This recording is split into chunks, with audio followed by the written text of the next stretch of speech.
Phil, one of my favorite of the initial avatars is Deathspeaker. Deathspeaker has some of the, I mean, it's very flavorful, but it also is one of the most powerful text boxes in the game. So, of course, with any Deathspeaker, you start at 20 life and it has an attack power of 1 and tap to play or draw a sight. But with this avatar, you may cast one dead minion each turn for 0. If you're on death's door, it's for 0. So basically, you can cast a. Let me start over. You may cast one dead minion each turn, and for 0 if you're at death's door. Whenever you summon a minion, banish it immediately. So basically, you get to rebuy dead minions and get their Genesis abilities. Their enter the battlefield effects happen. So this basically like gives you like kind of like half a card's worth of value out of every one of your creatures. So of course the deck is going to have a lot of minions. Yeah, so the way that it works is any turn you can recast a dead minion, but if you're at death's door, then that minion costs 0. Correct, yeah. So it'll cost whatever it costs when you're not at death's door. Correct. Well, what's great about this is it's one of the few, it's the only avatar that I can think of off the top of my head that gives you a bonus for being at death's door. Like, you actively get better for being at death's door. Like, being able to be like, oh, I'll play something for 6 for 0. Like Grandmaster Wizard is a card that is in this deck, right? Getting to draw 3 for 0 mana sounds pretty enticing. Yeah, so, and then when you summon a minion this way, banish it, is there any way to, like, stifle that ability so you can keep it and then do it again? That doesn't exist, right? Yeah. This is just pure, you get the value of whatever that thing is one more time. So coming from a different game, the first thing that I think of is, are there discard outlets? There aren't any real discard outlets in this game. However, there are ways to sort of capitalize on losing minions, obviously. And we'll talk about those as we go through the deck. But there are no, like, I'm just going to, like, discard this. And it, again, like, because we're not really talking about Reanimator. We're not, like, putting a minion into play and then, like, attacking with it, right? We're just putting a minion into play and gaining whatever value it has when it enters the battlefield. So you don't really get that permanent buff of like having, like, a big guy in play. You just get it to enter the battlefield. And so this deck also, I imagine, is somewhat on the aggressive side in that, like, you're okay trading life. I mean, I don't know any of these cards yet, but, like, I would imagine that if you are interested in getting this massive mana engine for being at death's door, that then you have to play some amount of defensive ability or just stuff that constantly is, like, blowing up the table. That way you can just control the game at death's door, but you're also going to be able to be fairly aggressive because you don't care if you get tagged early. Yeah, I would say this skews more on the, like, aggro mid-range end than the control mid-range end for sure. But this is a deck that can pivot and go long if it needs to. In fact, this is actually, it's crazy to think about, but this is almost more of a combo deck than it even is an aggressive deck, a mid-range deck, or a control deck. Yeah, and I'm seeing, like, right off the jump, I'm seeing, just, like, looking at the deck list from like, wide view here, there are a lot of heavy threshold cards. Yeah. So a perfect example of this deck is cards like Great Drowning of Men and Year of the Blaze, I would say, are not must-haves for this deck, right? But they offer a lot of value for things like this allows you to. Well, let's get into it first. We'll talk about the auras and we'll really go into it. So one of the biggest cards in this deck, Phil, is Summoning Spear. It is a 1 mana aura that says you may summon minions to affected sites. Oh, so that, like, when you're being able to reanimate your creature to anywhere on the table seems really important. Yeah, exactly. So if you have a minion that destroys a guy or bounces a guy at the location or whatever, that sort of thing, it basically allows you to play it wherever it is. We'll see specifically there's a card called Vile Imp that does 2 damage to any adjacent target. And that's a card that, like, obviously if you can't put it next to something to deal damage, then it's not very good. Right. Yeah. But so Summoning Sphere is sort of the backbone of the combo of this deck, and we'll explain more about the combo in a moment. So these two cards are sort of flex slot cards. This is not like the tournament winning version of this deck, but I like this version myself because it's a lot of fun to play. So you have Great Drowning of Men, and this says at the start of your turn, destroy affected sites and flood the resulting rubble. Then submerge everything atop them, and then dispel the Great Drowning of Men. So basically, just removes everything that you've that has been put down there, which is why it's got to be late, right? Because you basically get to remove like 4 of your opponent's sites, right? Yeah, this just clears a 4-block area, right? Exactly. And it removes their sites, so they're not getting mana for those sites either. So you're able to slow the opponent down a whole lot here. And then it also drowns them. It makes them water sites and drowns them. So it's very very useful in that regard. So you destroy the affected sites and then flood the resulting rubble. Now I assume rubble is referring to, like, it is flavorful that's what's words left over. Yeah. But it's essentially it's a just card saying left over. If there's stuff submerged under those sites, they die too? Correct. The rubble is a sort of token that happens whenever a site that is placed gets destroyed. You put rubble down instead. That's good to know. Okay, so if you blow up a site, rubble is a new site that takes that location?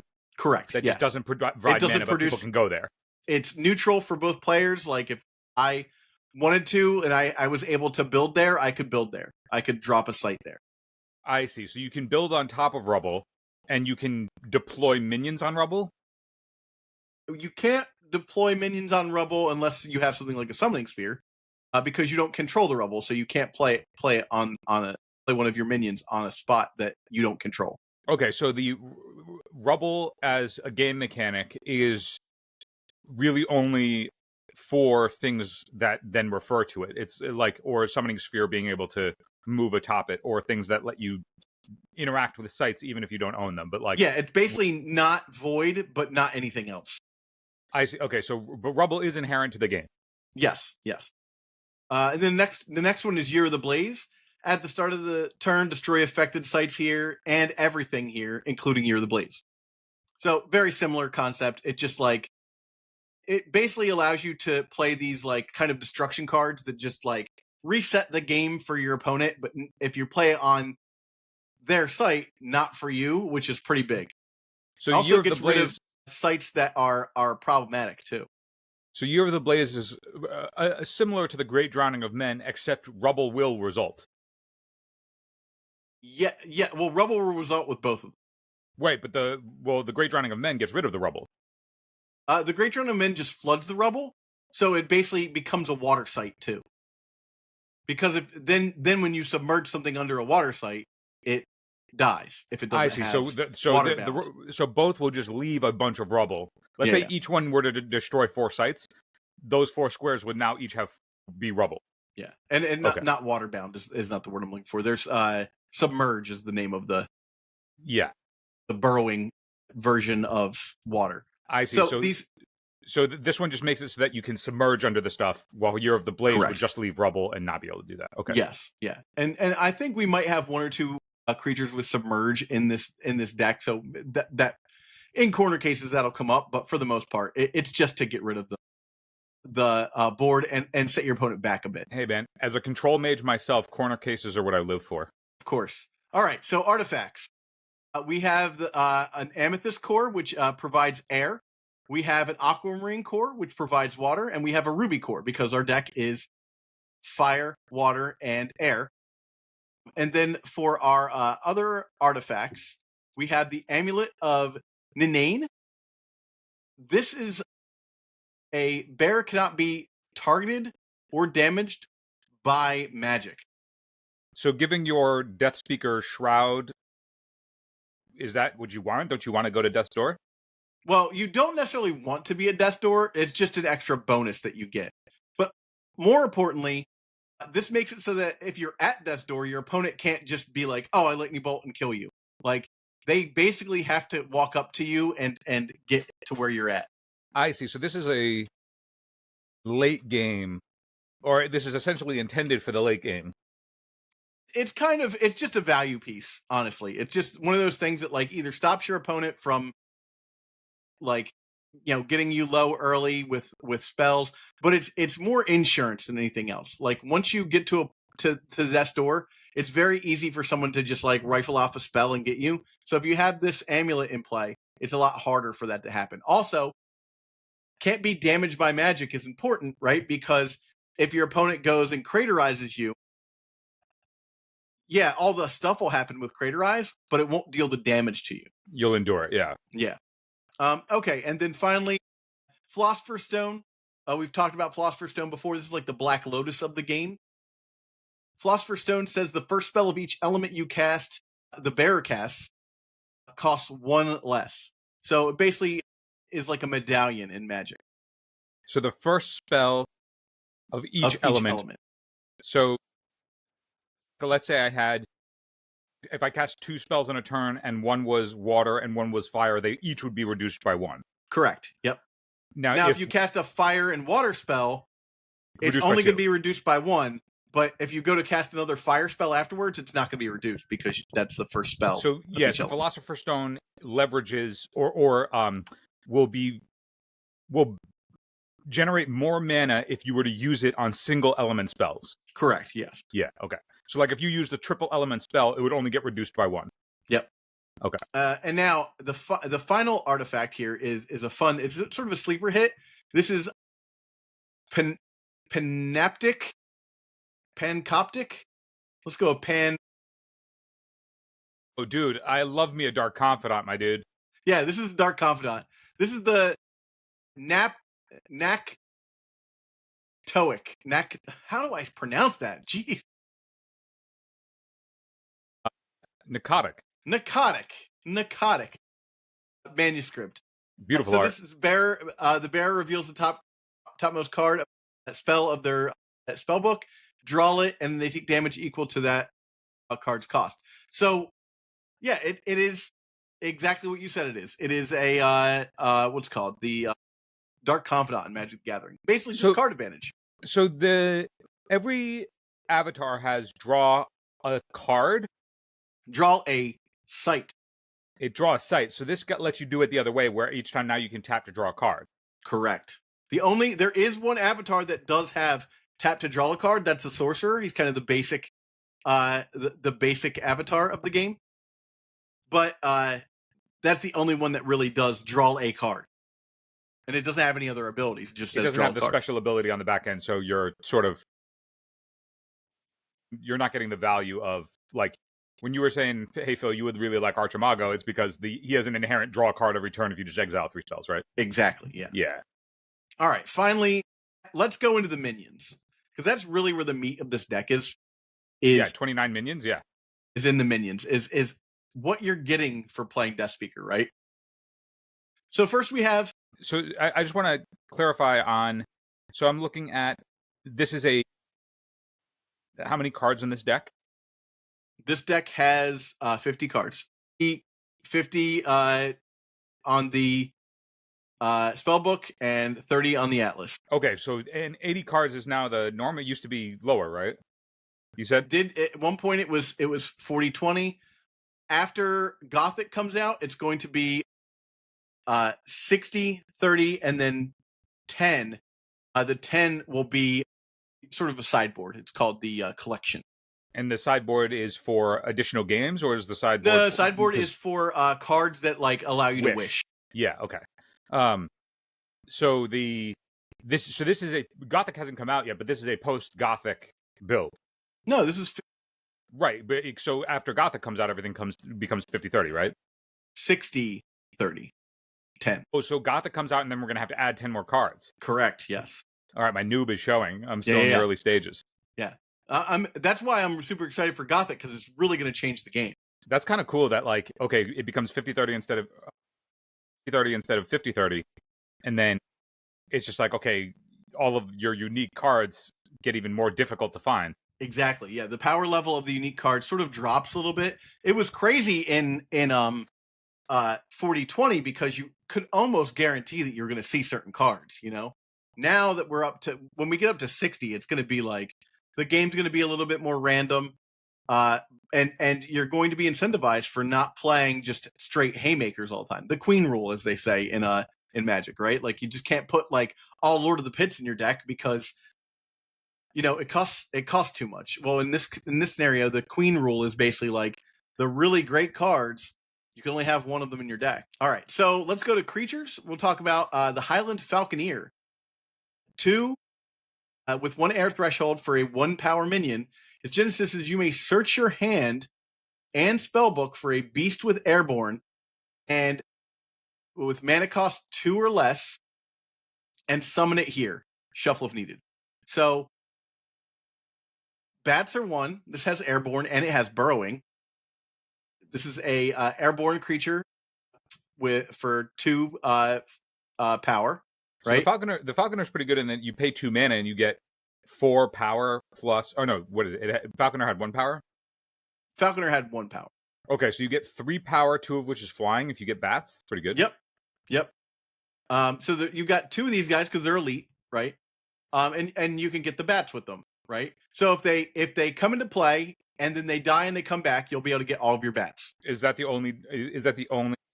In this build? Yes, but there's another card, Scarabs. I forget what the name of the card is specifically, but it's a 2 mana red minion with airborne. It's a beast, and if it dies, it deals 3 damage to everything at the site. That seems really good.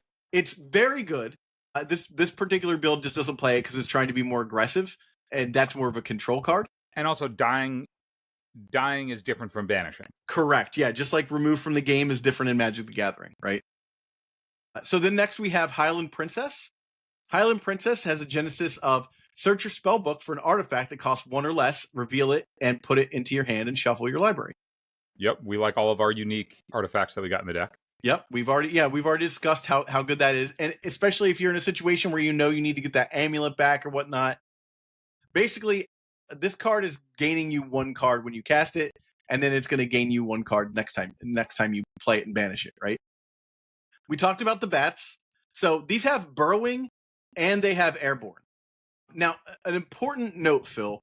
There's actually a recent video from Lord of Itza where he talks about regions in the game. There are 4 regions in Sorcery. I'll go over them real quick. You've got the underground, the like subsections of the board. That's technically 2 regions because you have the water, the like underwater, and you have underground. So submerge and burrowing specifically for those. Then you have the void. So minions with void walk can be in the void, but otherwise, if a minion is in the void, it just gets banished. It's just gone forever. And then you have the surface. Well, the surface is the only place you can actually attack. One thing about burrowing, though, is there are some cards like Cave In that will burrow all the items on the board. So, like, you might lose your amulet and all your cores and everything. The bats could go underneath and pick them up and bring them back up. Something that doesn't come up often, but like you said, you love a corner case. And then burrowing, submerged, the surface, and the void, but then airborne is not considered, like the sky is not Correct. considered. The sky is not, the sky is the surface. Airborne is its own rule. So minions with airborne cannot be attacked, and they can only be defended if they're attacking, and then they can be intercepted because it's assumed that if they're attacking like a site or a minion on the ground, right, they're on the ground to do that. So airborne, something that's airborne can't attack another airborne. It certainly can. Yeah, a minion with airborne can attack a minion with airborne. Okay, so anything can block airborne, but you can only attack airborne if you're airborne. Correct, yeah. And then also, airborne gets to move diagonally and orthogonally. So you get to move all 8 spaces around you. All right, the next minion, probably one of the more important ones in the game, is Vile Imp. Vile Imp deals 2 damage to target adjacent unit. So it gets you Spell Slinger. This is, you put it on a site, and then it's something that's also at that any place that's orthogonal adjacent to it, right? Yeah, orthogonal, exactly. So yeah, adjacent is considered up, down, left, right. Correct. Yes. Okay. Then next is Apprentice Wizard. We know him. We love him. Draw a card. And Spellcaster. Right? Then we have Fey Changeling. Fey Changeling can be summoned to any site. So, talking about the summoning sphere there. This one will allow you to summon to any site. But then the Genesis is you can return a minion here to its owner's hand. So, Mana War. And so, Exceptional, they're playing 2, but you could play 3. 3. Yeah, you could play 3 if you wanted to. But we need to save room for our one-ofs like Morgan Le Fay. Now, Morgan Le Fay has a Genesis. Before we talk into Morgan Le Fay, I bring up the Fey Changeling, like you could play 3 because post-Gothic, when you need 10 more slots, you could just use one of them to play another Fey, right? Of course, yeah. Yeah. Morgana Le Fay does have Genesis, but the Genesis doesn't really work well with the Deathspeaker because it gets banished and would go away. This is a spellcaster with stealth that has a Genesis of Morgana draws her own hand of 3 spells, which only she may cast. Bro, why isn't this in forking Archimago? Archimago doesn't play... But what if we did? You could build... There's nothing stopping you from building a Fire Archimago. This is probably one of the most played and most expensive cards from the Arthurian Legend set. Dude, a 3-mana 3/3 that Ancestrals? Yeah, but also it has 3 threshold, a 3 red threshold, and remember, you have to be able to cast these spells to get the value out of them. Now, she has stealth, but as soon as she casts a spell, she loses stealth. Yeah, but I don't know, anything that's, I don't know, I see 3-mana draw 3 and my eyes light up, so. Yeah, of course. All right, then we have Lady of the Lake, spellcaster with Submerge, Genesis. You may summon a mortal or artifact from your cemetery to a Lady of the Lake's location. If you do, shuffle her into the owner's spellbook. Bro, why isn't this in Archimago too? Again, 3 water threshold is a lot, So you have to. But this card is like, this is Emery. But it gets shuffled back into the deck. Yeah, but that means that you get to use it again later. Of course. That's amazing. It is. Obviously, it's in here doing its thing, right? Bro, I'm a Lady of the Lake truther over here, dude. Of course. I believe. All right, then we have Boudica. Boudica is again 3 red threshold for 4 mana, 3 power, and it says other allies have +3 while successfully attacking sites. So this is a huge power buff. Yeah. You can get into a situation where maybe you have a couple Highland Falconers and a Highland Princess and maybe an imp, and you slam this thing down and you're like, boom, you're at death's door. This is overrun. But this is also really good in that it doesn't care where you are on the board, right? Exactly. You just play it and you start attacking. Then we have Self-Same Simulacrum. This can be summoned as a basic copy of a nearby minion. So you'll get the Genesis off of it when you do that. So we love a clone. Yep. And it has 0 power, but it becomes, even though it says 0 power, really, it's a copy. So it becomes, it's going to have the power of whatever it's copying. Yeah. Okay. And then Grandmaster Wizard. Dude, Grandmaster Wizard is 6 mana for draw 3 cards. Morgana is 3 mana draw 3 cards. Yeah, but you're not guaranteed to get those cards. You're going to get one, probably, if your opponent doesn't Earthquake or something that doesn't target Morgana Le Fay. Yeah, right? But then if you discard those cards, that's just more fodder for Archimago, my dude. But you need red mana for that. Am I wrong? You're not wrong. Yeah, Grandmaster Wizard's goated. Of course, yeah. Grandmaster Wizard is that's the gold standard for drawing cards. I'm going to skip this next one because we're going to talk about it in depth. But let's go to Sir Mordred. This has Genesis and Deathrite, Phil. Kill target minion adjacent. Enemy minion adjacent. So that's, again, adjacent is orthogonal. And so 6 mana, come in with 4 power, kill something. And then if you try and fight this, it is essentially going to kill whatever it fights. And then you get to cast it again, right? And kill something kill something else. We know and love our Death Dealer. Kill all other minions. Being able to wrath the board twice with Death Dealer, amazing. Great Old One. This is a fun one. Great Old One. 16 power on Great Old One for 8 mana and 3 threshold. Submerge. Genesis. Permanently flood the entire realm, including voids. So this, by flooding the realm, that means that anything that doesn't have Submerge dies. No. Only if it becomes submerged. But everything is now a water site. I see. So everything produces blue. Yeah, everything. I believe everything will produce blue. The most important part of this is that you can submerge it, right, anywhere on the board, right? Like So you can play it underneath the board and then bring it up and attack. okay, so if I have, let's say the board is what it is, Mhm. and I have Great Old One, does that mean that I can put it anywhere that there's a site because it's going to submerge the entire board or You permanently can put flood the it. entire board?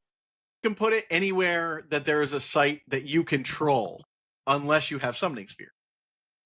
Okay, and then once it floods the entire Board. board, the entire realm, It's safe underneath the entire realm. but now does that mean that it could theoretically, like, can it still only travel one square at a time, or could it go Yep. anywhere? Yeah, it can only travel one square at a time. Okay, But it can surface too. You can surface is a move as well. so you can surface as your move onto a site to attack, right? Because you can't attack submerged unless something else is submerged. Well, yeah, exactly. But then, okay, so like ideally, you put this on a site you control, and then you can surface it one turn and then attack their site on the following turn to deal 16. So here's where I'm not positive about something. Let's say you have a summoning sphere. Someone can answer this in the comments because I think this is one of the neat things about this card. I think because move and attack is part of is like everyone's basic ability, and you can move and attack, right? So I think you can, like, if you had a summoning sphere and you put this onto one of your opponent's sites, right, as submerged guy, next turn when it's not summoning sick anymore, I think you can move up and attack Right, for but 16.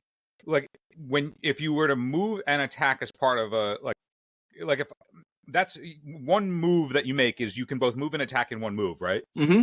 But you can only surface and attack if you attack the site. Well, right? I think the surface is part of the move. That's what I mean. The surfacing Yeah. is the moving, and so Yep. you could like if you control the site, you could surface and attack an opponent. Something on it. Yeah. Yeah, but like this wouldn't be able to like surface at another like it No, wouldn't be you able to couldn't move and surface. You couldn't surface and then move. Yeah, okay. That's two moves. All right, let's talk about the combo card of this deck. Nimbus Djinn is a airborne minion with a 4 power that says discard a spell, deal 3 damage to another random unit here. Now, is discarding a spell, is this unlimited? Can you do this any number of times? You can do it any number of times. So that's why Morgana Faye is goated. Oh wait, because can Morgana discard a spell? I don't think so, but I don't know. Actually, it's a great question. Be curious. That's not why she's good, or really the thing that you're really thinking about in this deck. You draw a lot of cards with this deck, Phil. You have Apprentice Wizard, you have Grandmaster Wizard. You're buying these back. You're getting a lot of value. And remember, 3 damage. What 20? So that's 7 cards. If you have 7 cards in your hand, you can put your opponent right to death's door. Right? So if you have the Philosopher's Stone out and a Nimbus Djinn, right, and you have 7 cards in your hand, you can, for the low cost of 6 mana, Summoning Stone, play this guy, deal what's called 20 damage right off the neck. If you Deathspeaker this, because it's not a Genesis, are you able to do something before it's banished? No. Like, is it a no? There's no like triggered ability. You or won't be right? Deathspeakering this card. Yeah. Okay. Now, there's also. Do you remember some versions of this deck also play Courtesan Thias? What was that one? Remember, that's the one that Mindslavers. Oh yeah. So and she costs 5, right? So if you have the stone for 10 mana, you can play this, put your opponent to death's door, right? And then play Courtesan Thias, and then just attack into the Nimbus Djinn on their turn. And that's like an OTK, a legitimate OTK. All right. So let's talk about and we'll talk a little bit more about how that plan works out, because there's some sites that I think you'll get a real kick out of. Is the Great Old One, is that the highest power in the game? That is currently the highest power gun. Is it the most expensive card in the game, or is there something else that costs 8? No, I believe there's a card that costs 9. Oh, that'll be fun. I'm pretty sure it's been a minute, but I'm pretty sure there's a card that costs 9. Yeah, I forget what it is. But anyhow, so let's talk about Magic. We've got Browse. We love Browse. Look at the top 7, and then you get to put the rest on the bottom. You get to keep one, put the rest on the bottom. We've got Plague of Frogs, which is summon 7 frog tokens. They're just 0 power guys. Just a nice way to like clog the board up to stay in the game. So wait, how does that help you stay in the game if they don't have power? Because you can block with them. Oh, I see. Okay. Yeah. Like imagine your opponent's got a guy and he's going to attack you, but like he's got 7 frogs in front of you, and each one every turn just jumps in front. Feast for Crows. We've talked about this. We're going to have a video where we talk about like what to choose for every deck. And funny enough, like we talked about Feast of Crows on our last episode, where I was like really enthralled by a Jester's Cap type effect or a cranial extraction type effect, and I don't know if that was the impetus for, like, I've been really engaged in those type of extraction effects in Magic, and like I've just been down the rabbit hole thinking about like how powerful being able to reach into somebody's deck and remove spells from it is. And so like I'm very excited for our Feast of Crows episode, where I get to learn like what is the things that you would otherwise want to cranial extract, where you have to name a spell, because I appreciate the essentially like the players who have done the homework to understand what is the critical cards in given positions to then be able to maximize this type of effect. To me, it just is very deep, and it's very deep to like outside of the game, like where it's like, oh, this person like understands like, oh, you're playing the version that has this card in it, I think, and so I'm going to take the gamble and say that you're naming this because that would hamper you pretty significantly or whatever. Like I think that it's just like a very fruitful card. Off the jump, Phil, what do you think that you would take in this deck from what you've seen about it so far? Well, it's name a card, search upon the hand library for cards with that name. So I think like how you've suggested it to me is that you take Nimbus Djinn. Nimbus Djinn is certainly a choice, yeah. But I think that if you wanted to slow that down, I could see the argument for taking Grandmaster Wizard. Mm-hmm. Yep. But then I think like from what you've explained to me so far, I think depending on where you are in the game when you're drawing this, if it's super early, like let's say this is like you're casting this on your turn 3, and they don't have Summoning Sphere, you're probably naming Summoning Sphere. I think those 3 calls are absolutely correct. If you're this off with a Summoning Sphere before they cast one, chances are they probably don't have one in their hand, but they might be holding it, waiting to like get you with it. So you might actually just get a card from their hand too. But yeah, if they already have a Summoning Sphere down, Nimbus Djinn or Grandmaster Wizard, depending on how many Grandmaster Wizard they'd already used, either one of those could be the correct call. In my opinion, those are the most powerful cards that you could take with Feast of Crows for this deck. There's also, though, like, okay, so I think if you're early enough, you're taking Summoning Sphere if they haven't deployed one. Mm-hmm. I think if you're in the mid game, you're taking Grandmaster Djinn just so they can't reload super fast.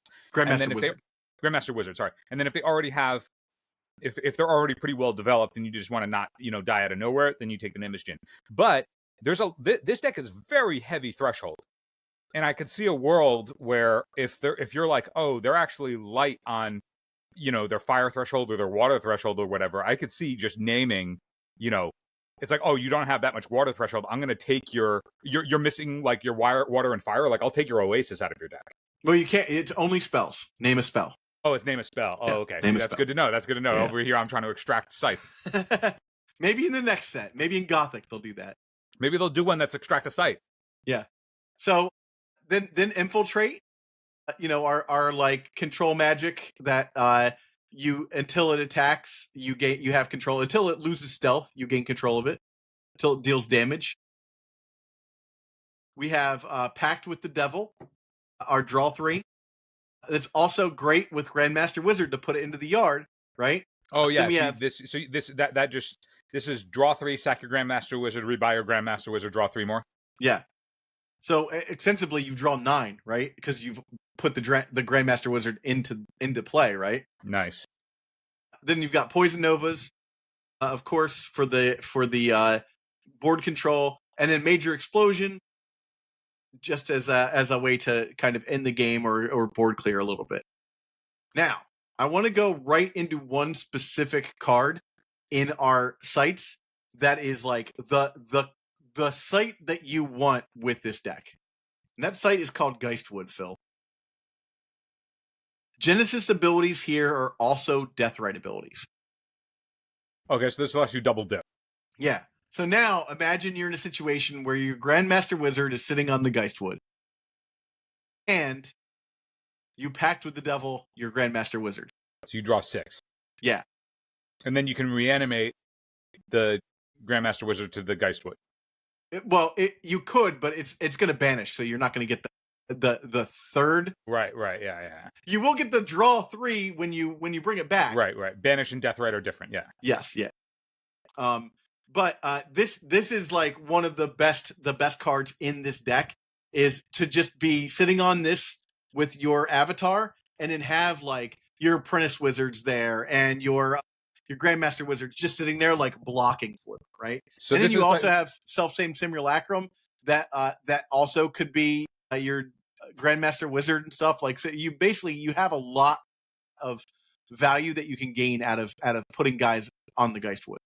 You know, I'm thinking, what's the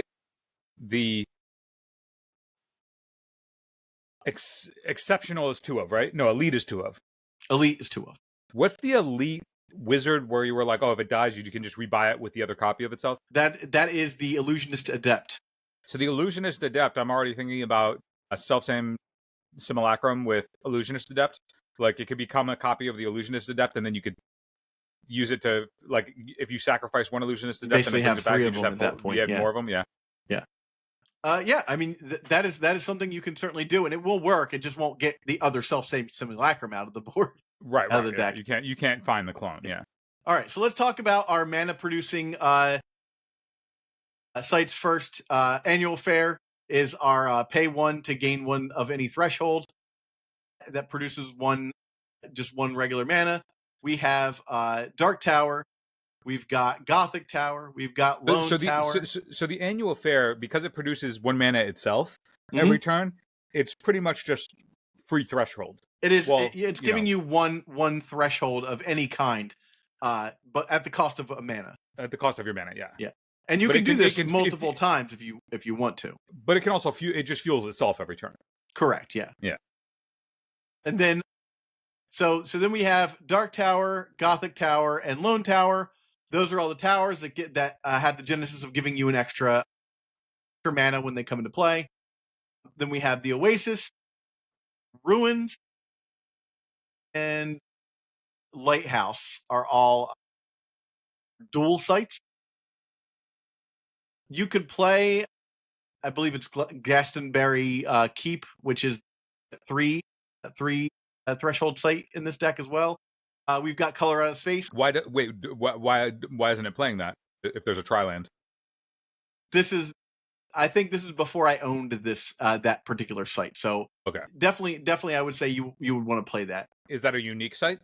It is a unique site, yes, and it has to be posted to the. Bring it up. There we go. Glastonbury Tour.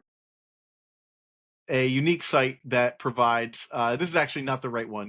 We want Joyous Guard. So we'll bring up Joyous Guard here, so that way people have it when they see the deck. There we go. Joyous Guard. It's got to be on the back row, and it produces one threshold of each of the colors that we're playing. Yeah, the tri-lands like this are crazy when you're so heavy in so many, like triple red, triple blue, like you want triple air, like you need all of that, right? Exactly. All right, so then from there we have Perilous Bridge, which is a defensive site that'll slow your opponent down a little bit. Units can't traverse over the top of this top border on the ground, so it stops your opponent from just attacking through immediately. If you can put that, generally you'll put your first site under your avatar where it starts. If you can put that up at the front, that will save you several turns against your opponents. So can't move the site's top border. That means that they like They can't literally come above onto it. They the site can't. from the top. Yeah, And you can't leave that site from the top either. I see. Okay. Yeah. River of Flame, we spoke about this before. It's a fire spellcaster. So most of your spells that you want to be using to cast things that are dependent upon where you need to be are gonna be able to be cast with this. Poison Nova is one, and a major explosion can be up to 2 sites away. So this, depending on where you put this, you can use it to sort of circumvent having to move your avatar, one of your spellcasters, to that spot. Then we have Wizard's Den. This is draw a spell, discard a spell when this site is first successfully attacked. So you're talking about discard outlets. This is kind of a discard outlet, but I would never discard my Grandmaster Wizard and not get the value out of it the first time I played it. Unless there was a situation where I knew I was going to Death's Door and I could get it for free and 3 or 4 spell the next turn. I don't think I would play like a card I really wanted, throw it into the graveyard, because you're not getting the value of attacking with it. You're only getting its Genesis ability. Whenever this site is first attacked successfully, that's a one and done, right? Exactly. Yeah. And so Genesis is what happens when it enters, right? Yeah. So you'll draw a card immediately, right? But the first time it gets attacked, you have to discard a card. Oh, I see. The Genesis is only tied to the drawing of a spell. Yes. Oh, but this is also crazy in that it's actually just if you defend this site, it's just draw. Oh, no, it's just draw a card. It's just ETB draw a card. That's crazy. Yeah. Tadpole Pond. This, if you have the 3 water threshold, this will summon 3 submerged frog tokens here. And we talked about, it provides itself the first of that threshold, right? Correct. Yes. If this is your 3rd one, you'll get that ability. What else? We've got, of course, Funeral Pyre as a 1-of in this deck. Banish up to 3 cards from 1 cemetery. You really have to watch out for your opponents doing this to you. There is the Wormmallow Tump, which is it needs 3 Earth threshold. That would work great in this deck. If you actually played Earth, you don't. So that stops your opponent from targeting cards in your graveyard. There's also another card you have to worry about is Pillars of Xeros. That banishes everything in all creatures in each cemetery. Whoever played that gains a life for each one. That's a card you do have to worry about when you're playing Deathspeaker. So when we banish it, is banished just removed from the game? It's removed from the game. It's not like it's in the void. Correct. It's just gone. Is there anything that is sorcery still in a place where if something is banished and then removed from the game, that there's nothing that interacts with something banished? So far, nothing. Not that I know of, at least. Boneyard. Each player may summon a minion from their cemetery here. This will free roll 1 creature from your graveyard. No, 1 creature from your opponent's graveyard too, but you're doing this more often than your opponent is. Yeah, you're actively trying to put your Grandmaster Wizard into the yard. And this is free. It says summon. You're just bloop, it's in. But that's and then you have Valley of Delight, which is you get to choose what threshold this makes on Genesis. Oh yeah, that's valuable. That's super valuable. Trollbridge. We spoke about these defensive sites that kind of attack any minions that are attacking them. So that Trollbridge is really good for that. And I think that's kind of everything. That's the whole deck. What do you think, Phil? Deathspeaker. Deathspeaker seems cool. As somebody who enjoys drawing cards, you were explaining all the ways that this thing can just churn through its spell book is pretty hot. Yeah, there's so many different builds for Deathspeaker. This is a build I like, and sometimes I will play the Courtesan Thias version. It's just that Courtesan Thias, when you draw it and you don't have anything to do with it, is, especially in a deck like this where there's so much that you can do, and it's so easy to screw up with Courtesan Thias with this deck, because then you could be oh, okay, I'll Courtesan Thias, and if your opponent gets to do your turn, they get to do stuff out of your graveyard. So they could play like a Vile Imp to deal damage to you or something like that. Or, they could just like, oh, okay, you have a princess in there. I'll fail to find, that sort of thing. So you have to be very careful with that. I like this version because it's a lot splashier. Also, the Great Drowning of Men and Year of the Blaze are just so, like, those cards, when they're played late, they just put the opponent back into the Stone Age if you can hit 4 sites. Yeah, like, I'm a fan of catch-up mechanics, so that seems cool to me. The Zach, just out of curiosity, for like as we're tinkering around, what is the site that you're using for this these is decks? Curiosa.io. This is the official site of Sorcery. It's the Cool. official deck site. It's Curiosa.io is essentially the Mox field of Sorcery. Correct. Yeah. Very cool. Yeah. All right. Well, if you liked this video, please like the video itself. Subscribe if you haven't subscribed yet. We're going to be doing a lot more of these. This was Deathspeaker for Dummies. Thanks everybody for watching.